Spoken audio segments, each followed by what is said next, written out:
انسوا بقى فرش الأسنان القديمة في التنظيف وجربوا فرش جرين واي. زي ما فايبر جرين واي مميز، كمان عملوا فرش مميزة للتنظيف.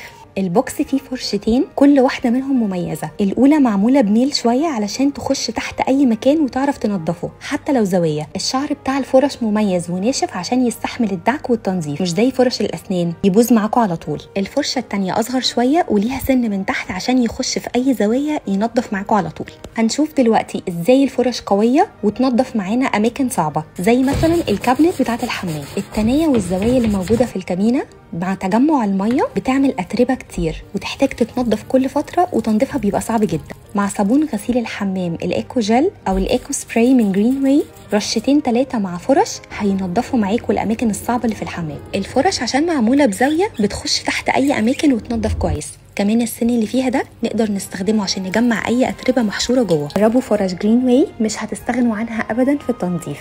اغسلوها كويس وهتعيش معاكم سنين.